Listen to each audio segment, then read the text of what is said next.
Hi friends, 2024 group 4 question book proof பார்த்துட்ருக்கோம். ஜிஎஸ்ல 2வது கேள்வி.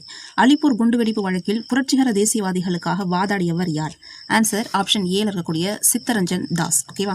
ஸோ இவர் தான் வந்து அலிப்பூர் குண்டுவெடிப்பு வழக்கில் புரட்சிகர தேசியவாதிகளுக்காக வாதாடி இருப்பார். இது எங்கே இருக்குது அப்படின்னா 12th ஸ்டாண்டர்ட் ஹிஸ்ட்ரியில் தீவிர தேசியவாதத்தின் எழுச்சியும் சுதேசி இயக்கமும் அப்படின்னு சொல்லி ஒரு லெசன் இருக்கும். அதில் பார்த்தீங்க அப்படின்னா அலிப்பூர் குண்டுவெடிப்பு அப்படிங்கிறதுலே உங்களுக்கு வந்து கொடுத்துருப்பாங்க.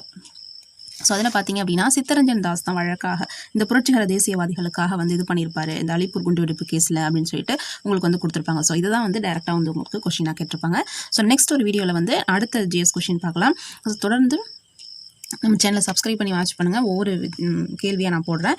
ஸோ இந்த ஐஎன்எம்மை பொறுத்த வரைக்கும் இந்த லெசன் ரொம்ப ரொம்ப முக்கியம். ஸோ கண்டிப்பாக படித்து வச்சுக்கோங்க. அது மட்டும் இல்லாமல் பகத்சிங் பற்றியும் குதிராம் போஸ், பிரஃபுல்லா சாஹி இந்த விஷயம் எல்லாமே படிச்சுக்கோங்க. ஓகேவா? அலிப்பூர் குண்டுவெடிப்பாக இருக்கட்டும், நாக்பூர் சதி வழக்கு, இந்த மாதிரி கேசஸ்லாம் இருக்கலாம். ஸோ அதெல்லாம் வந்து கண்டிப்பாக படிச்சுக்கோங்க. தேங்க்யூ.